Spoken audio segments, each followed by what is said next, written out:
चलो आगे बढ़ते हैं. Since we cannot write notes, what I'll do is I'll give you some important markings. These markings will be in your JK Shah module. So I want everybody to come to your notes. In your notes, come to page number 1. जिसके पास notes नहीं है वो जाके notes लेकर आओ, video को pause पे कर दो और फिर आगे कंटिन्यू करो. चलो, on page number 1 you see the first point as why economics, and in the third line they have given 2 fundamental facts. ना बेटा ये 2 फंडामेंटल फैक्ट्स क्या है, देखो नीचे वो लोग ने दिए 1 and 2. Human wants are unlimited and the means for satisfying these wants are relatively scarce. Relatively का मतलब comparatively scarce. I think हमने इसको डिस्कस कर लिया है डिटेल में when we studied the science of choice making. Moving on to the next point. What is economics? बेटा Greek word oikonomia. Oiko means household, nomia means management. तो ये second point भी इंपॉर्टेंट है. यहां पर भी उन्होंने बेसिकली वही बात किया है that the basic problem in economics is about scarcity, but economics has been originated from a Greek word called as oikonomia. चलो नेक्स्ट देखो, third point, view of modern economics. बेटा मॉडर्न इकोनॉमिक्स का view क्या था, सिर्फ production creation of wealth नहीं, तो उसके साथ साथ क्या था, डिस्ट्रीब्यूशन, इनइक्वालिटी ऑफ इनकम को कम करना भी उनका एक टारगेट था. तो देखो वो लोग ने नीचे लास्ट के 2 पॉइंट्स में दिया है, how to increase in productive capacity for growth in production and income. This is done to reduce poverty and most importantly production से ज्यादा how we distribute these goods and services among ourselves, and that is done to reduce inequality. तो ये दोनों point को आप important mark कर लीजिए. Moving on, come to page number 2. चलो पेज नंबर 2 में जो 4th पॉइंट है, how economics help human being to solve their economic problem. तो can I say economics is complex in nature, और ये कॉम्प्लेक्सिटी को सिंप्लीफाई करने में इकोनॉमिक्स मदद करता है, जिसके वजह से हम इकोनॉमिक प्रॉब्लम्स को आसानी से सॉल्व कर सकते हैं.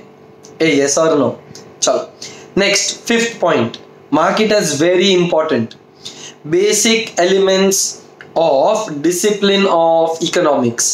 तो बेसिकली ये जो इकोनॉमिक्स है उसके कितने एलिमेंट्स है, क्या एलिमेंट्स है जिसको हमको कंसिडर करने बिना आगे नहीं बढ़ना चाहिए. There are 3 elements. I will read one by one and explain them each separately. पहला, a study of working of an economy and the issues faced by it. तो बेटा इंडियन इकोनॉमी को पहले स्टडी करो और क्या क्या प्रॉब्लम्स फेस कर रहा है उसके बारे में जानकारी प्राप्त करो. तो ये एक पहला एलिमेंट है of the discipline of economics. The second element, the nature of economic problems and their solutions is closely linked with the structure, progress and development of the economic system.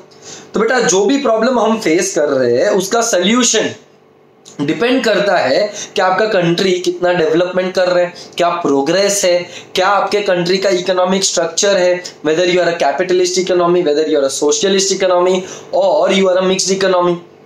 हम इन सब के बारे में भी डिटेल में discuss करेंगे in the coming few videos. Capitalist, socialist, mixed क्या होता है ये डिटेल में मैं आपको एक्सप्लेन करूंगा. अब यही पॉइंट में वो लोग ने उसको 2 तरीके से एक्सप्लेन किया है. फॉर एग्जाम्पल बेटा अगर एक सिंपल एग्रीकल्चरल इकोनॉमी हो तो वो इकोनॉमी क्या प्रॉब्लम्स फेस करता है, पॉवर्टी का और इकोनॉमिक इनसिक्योरिटी का. और उसी की जगह पर अगर कोई इकोनॉमी डेवलप्ड है, इंडस्ट्रियल इकोनॉमी है, तो will it face the problem of poverty?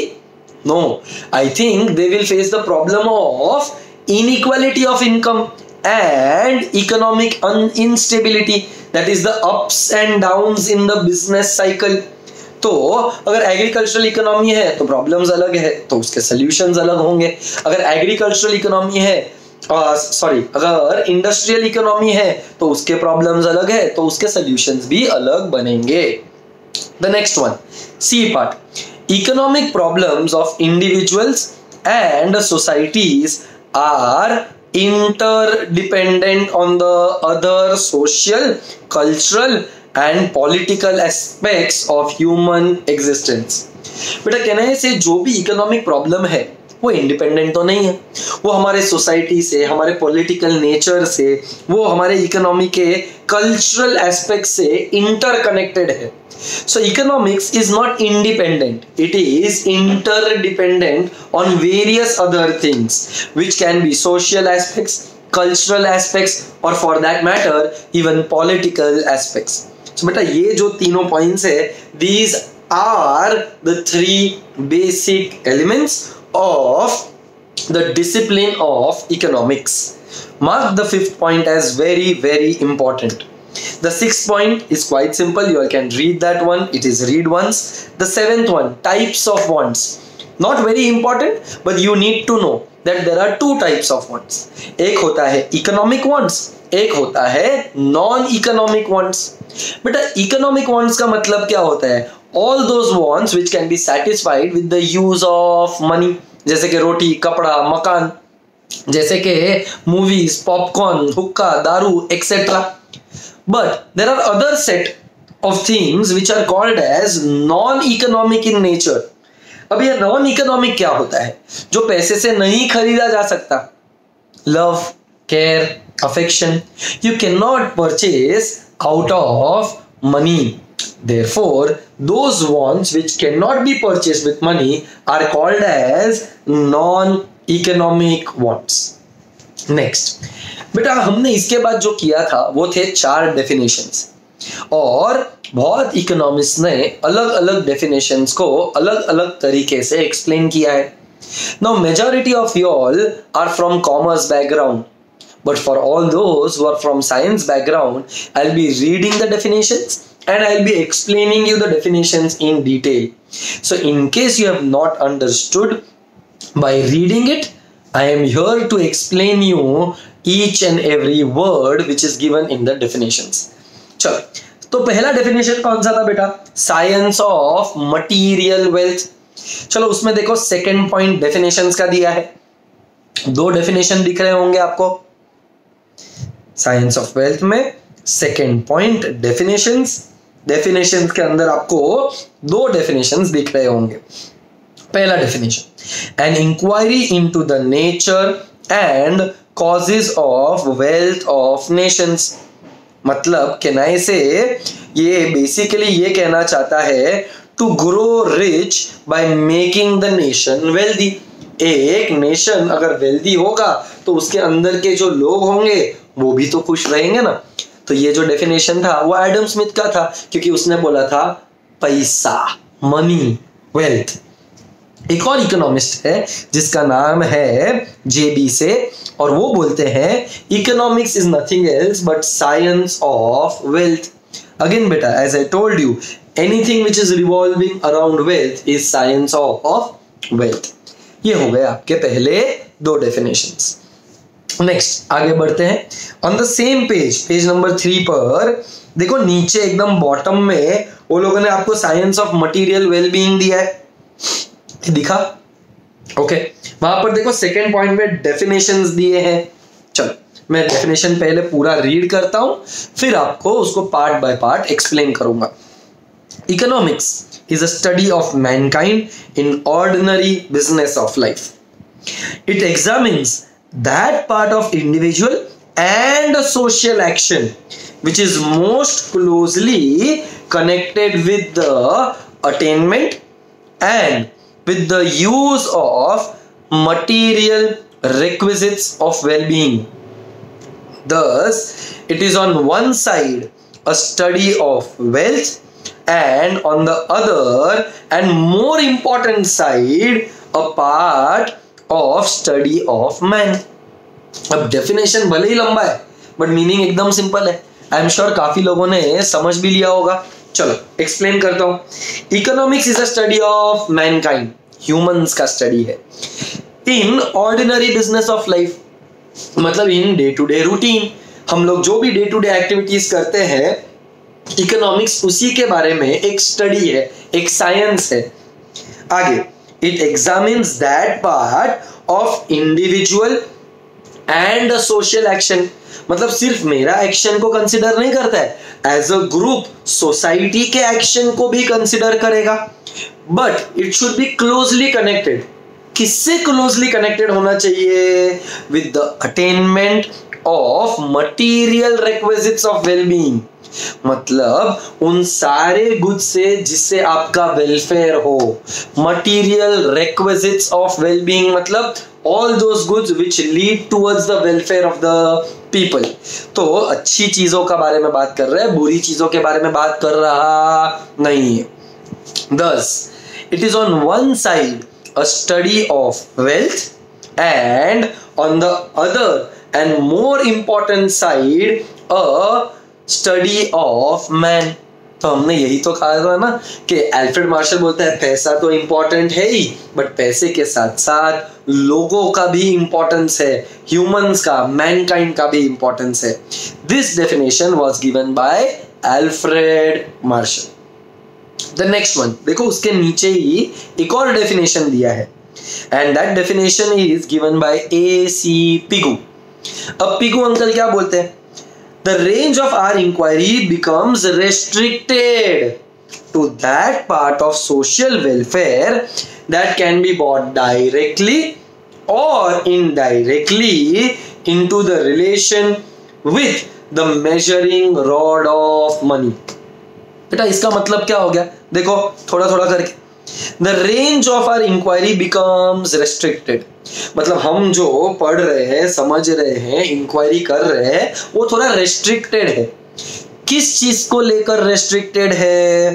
तो to that part of social welfare that can be bought directly or indirectly with the measuring rod of money। मतलब मनी का importance के साथ साथ wellbeing को भी इंपॉर्टेंस दिया, और रेस्ट्रिक्टेड इसीलिए है क्योंकि हम उन्हीं चीजों को कंसिडर करेंगे जो मेजरिंग रॉड ऑफ मनी पर हो, मतलब goods which have a price, जो मेजरेबल हो, जो इकोनॉमिक गुड्स हो, जो फ्री गुड्स नहीं होंगे। ये डेफिनेशन दिया गया था बाय A.C. पिगू, और उसने मैन और वेल्थ दोनों के इंपॉर्टेंस का बात किया, बट रेस्ट्रिक्शन इसीलिए है क्योंकि वो मेजरेबल होना चाहिए विथ रिस्पेक्ट टू मनी। अगर मेजरेबल नहीं है with respect to money, then it does not become a part of economics in the opinion of A.C. Pigou. I hope I am clear with that. आगे आप देखिए page number 4 पे आपको एक definition मिलेगा। This was for science of choice making and scarcity. अब science of choice making and scarcity was given by Lionel Robbins. देखो इसका दूसरा पॉइंट, दूसरे पॉइंट में डेफिनेशंस दिख रहे होंगे। चलो definitions, economics is the science which studies human behavior as a relationship between ends and scarce means which have alternative uses। ये डेफिनेशन थोड़ा सुना हुआ लग रहा होगा, चलो ब्रेक करके पढ़ते हैं। इकोनॉमिक्स इज अ साइंस, हाँ it is a social science which studies whose behaviour, human behaviour, as a relationship between ends. बेटा व्हाट नेवर एंड्स? बोलो क्या कभी भी खत्म नहीं होता है? हमारी इच्छाएं। इच्छाएं मतलब वॉन्ट्स, एंड स्केर्स मीन्स मतलब जरिया जिसके थ्रू आप अपने वॉन्ट्स फुलफिल करोगे, मतलब रिसोर्सेस। तो बेटा एंड्स को अंडरलाइन करके लिखो wants because they never and. Ends को अंडरलाइन करके लिखो वॉन्ट्स, एंड स्केर्स को अंडरलाइन मीन्स को अंडरलाइन करके लिखो रिसोर्सेस।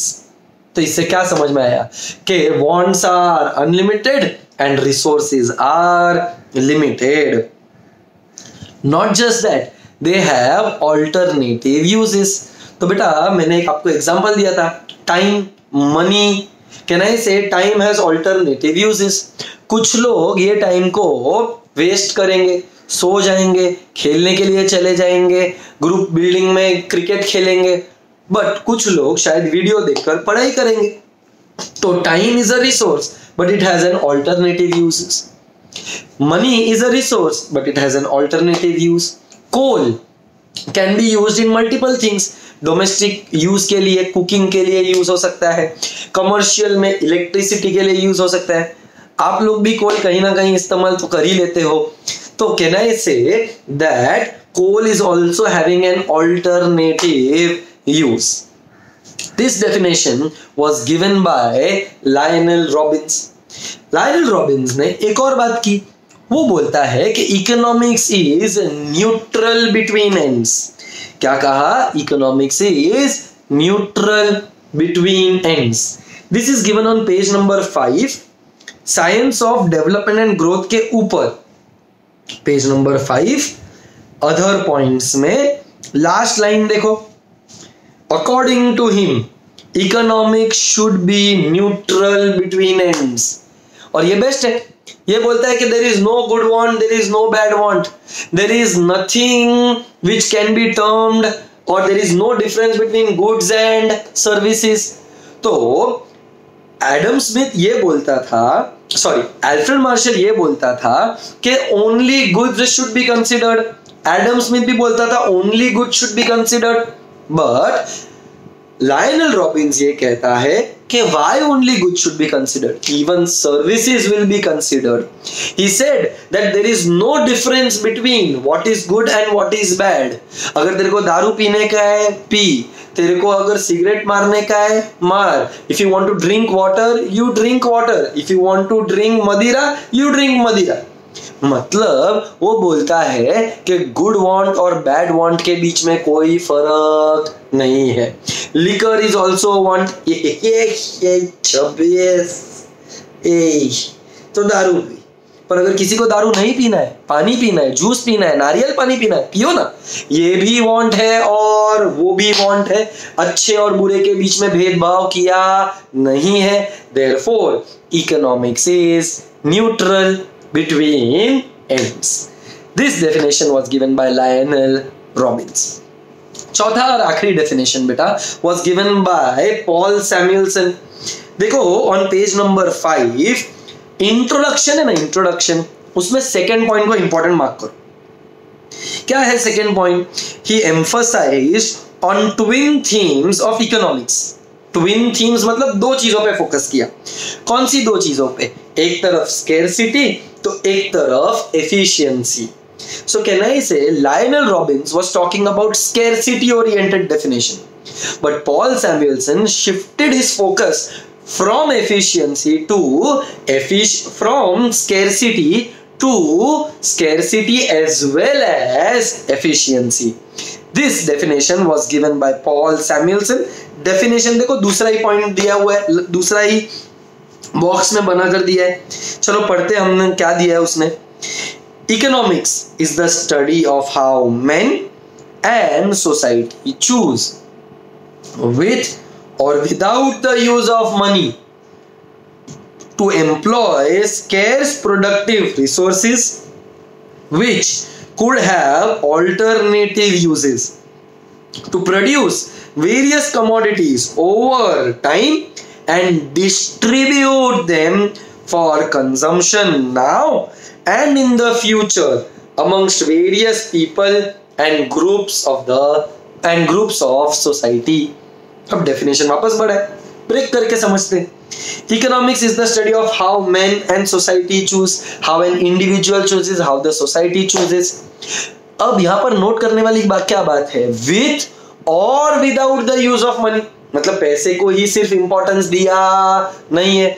इधर अगर आपको याद रहेगा अल्फ्रेड मार्शल का डेफिनेशन में measuring rod of money was important. AC Pigou said it is restricted to the sense that it should be on the measuring rod of money, पर सैमुएल्सन बोलता है इट कैन बी विथ और without the use of money to employ scarce productive resources को employ करना पड़ेगा, which could have single use के alternative use, तो alternative use to produce various commodities over time, मतलब अलग अलग टाइप का कमोडिटीज बनाओ over the period of time and distribute them for consumption. सिर्फ प्रोडक्शन जरूरी नहीं है, प्रोडक्शन के बाद डिस्ट्रीब्यूशन भी जरूरी है। So distribute them for production now and in the future amongst various people and group of societies. मतलब इंडिविजुअल्स को भी दो, सोसाइटीज को भी दो, और इससे कंक्लूजन ये होता है कि हम सिर्फ आज के बारे में नहीं, हम फ्यूचर के बारे में भी सोच रहे हैं। सिर्फ पैसे का यूज हो ना हो तो भी चलेगा, yes or no? So his definition is comprehensive enough because it does not restrict, क्या रेस्ट्रिक्ट नहीं करता है, द मटीरियल वेलबींग और money measure as a limiting factor. पैसे को एक रुकावट बनाकर रखा नहीं है। Therefore he is speaking about the growth, not in the future he is talking about consumption, production, distribution collectively. I hope I am clear with the definition of Paul Samuelson. और 3 definitions है बेटा which are given on page number 6. चलो 3 definitions दिख रहे हैं। पहला definition professor Henry Smith. बेटा Henry Smith क्या बोलता है? Economics is the study of how in a civilised society one obtains the share of what other people have produced and of how the total product of society changes and is determined. इसका मतलब Henry Smith ये बोलना चाहता है कि एक civilised society में 2 लोग होंगे, कुछ प्रोड्यूस करेंगे, कुछ कंज्यूम करेंगे। तो one obtaining the share of what other have produced, other have produce मतलब वो लोग प्रोड्यूसर्स, ऑब्टेन किया मतलब consumers, end of how the total product of the society changes and is determined. मतलब जो टोटल प्रोडक्ट है सोसाइटी का वो कैसे बदलेगा, क्या फैक्टर्स के वजह से बदलेगा और उसको कैसे डिटरमाइन करना है। This is the study of economics according to Henry Smith. The next definition, favourite definition है भाई मेरा, एकदम सिंपल मस्त। क्या है definition? Economics is what economists do. I repeat, economics is what economists do. दोनों वर्ड्स में फर्क है। इकोनॉमिक्स सब्जेक्ट है, इकोनॉमिस्ट्स वो लोग हैं जो इकोनॉमिक्स को अच्छी तरीके से समझते हैं। तो बेटा ये बोलना चाहते हैं कि इकोनॉमिक्स वो है जो इकोनॉमिस्ट करते हैं। तो आज जो नरेंद्र मोदी अपने कंट्री के लिए कर रहा है वो इकोनॉमिक्स है। आज जो भी पॉलिसी फ्रेमिंग चल रहा है आरबीआई का, गवर्नमेंट का, WHO का, डोनाल्ड ट्रम्प का, ये सब इकोनॉमिक्स है, क्योंकि वो लोग इकोनॉमिस्ट्स हैं, वो इकोनॉमी के लिए काम कर रहे हैं। The next and the last definition, बहुत मस्त definition है which was given by J.M. Keynes. J.M. Keynes बोलता है economics is a method rather than a doctrine. अभी आप बोलोगे sir doctrine, underline the word doctrine and write belief. Economics किसी के मन की भावना नहीं है, इकोनॉमिक्स एक बिलीफ नहीं है, इकोनॉमिक्स एक फैक्ट है, एक तरीका है, एक मेथड है। सो आपको जो लगता है, बिलीफ बेटा सब्जेक्टिव होता है, बिलीफ सब्जेक्टिव होता है। तो economics I agree is subjective but it is not a belief. So economics is a method rather than a doctrine, एक तरीका है। An apparatus of mind, a technique of thinking, मतलब एक टूल है, एक जरिया है। As I told you, economics is a means. कोई भी इकोनॉमिक प्रॉब्लम होगा आपको इकोनॉमिक्स उसका सोल्यूशन देगा। फॉर एग्जाम्पल अभी इंडिया में करंटली सिचुएशन ऐसा है कि वी आर लॉकडाउन, और लॉकडाउन के वजह से लोगों को घर पे पैसे नहीं मिल रहे। तो गवर्नमेंट ने क्या किया? मॉनेटरी पॉलिसी में चेंजेस लाया, फिस्कल पॉलिसी में चेंजेस लाया, जिससे लोगों को पैसे मिल रहे। गवर्नमेंट फार्मर्स को पैसे पहुंचा रहा है, गवर्नमेंट गरीब और पुअर लेडीज को पैसे पहुंचा रहा है, सेल्फ हेल्प ग्रुप्स को पैसे पहुंचा रहा है, जो लोग यहाँ पर अटक गए हैं उनके लिए खाना प्रोवाइड कर रहा है। तो बेटा what is economics? It is an apparatus, it is a tool of mind, a technique of thinking which helps in processors to draw correct conclusions। मतलब सही दिशा में आगे बढ़ने के लिए इकोनॉमिक्स एक जरिया है, इकोनॉमिक्स एक मेथड है, इकोनॉमिक्स एक टेक्निक है, इकोनॉमिक्स एक apparatus है, पर ये किसी का बिलीफ नहीं है।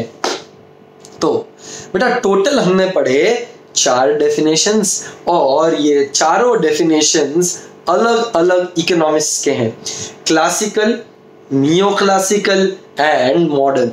बेटा Adam Smith is a neo classical economist, गलत।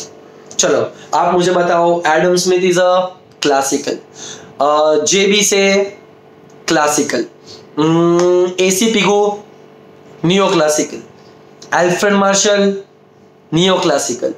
अच्छा लायनल रॉबिन्स मॉडर्न, मॉडर्न नया है ना, ये मॉडर्न है क्या? नहीं, even he is considered as a neo classical economist. तो मॉडर्न में कौन कौन है? 4 लोग, सैमुएल्सन, उसके बाद James Keynes, Jacob Viner and professor Henry Smith. I hope we are clear with the explanation of the 4 definitions. Plus, I have given you certain markings, explained you certain concepts, and given you all the meaning of the definitions. अब एक important बात, बहुत सारे लोग ये सोच रहे होंगे सर क्या ये सारे डेफिनेशन बाय हार्ट करने? चलो बताओ। नहीं बेटा, एक भी डेफिनेशन बाय हार्ट करने का जरूरत नहीं है। But there is always an but. You might be asked certain questions. For example, economics is a science of wealth. Who gave this definition? तो आपको पता होना चाहिए कि ये डेफिनेशन किसने दिया है। तो मैं ये नहीं बोल रहा हूं कि आप वर्ड टू वर्ड डिट्टो पूरा डेफिनेशन रट लो, बट कॉन्सेप्ट वाइज किसने कौन सा डेफिनेशन दिया है ये आपको दिमाग में रखना पड़ेगा, क्योंकि आपको एमसीक्यूज आएंगे जो ये पूछेंगे कि ये डेफिनेशन किसने दिया है। तो economics is a science of wealth, this definition was given by JB. Say. फिर अभी लेटेस्ट वाला एक डेफिनेशन पढ़ा था, economics is what economist do. ये किसने दिया था? Adam Smith, Alfred Marshall, Henry Smith के जेकब विनर। तो answer is Jacob Winner.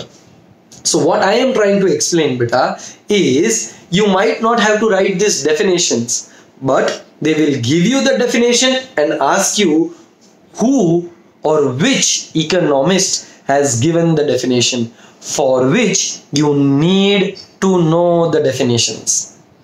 Another important thing beta, before you start solving any MCQs, you need to make sure that you are reading the content first.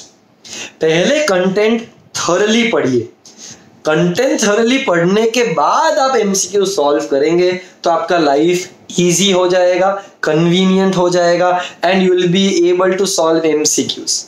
It's my humble request to not start solving MCQs before reading the content.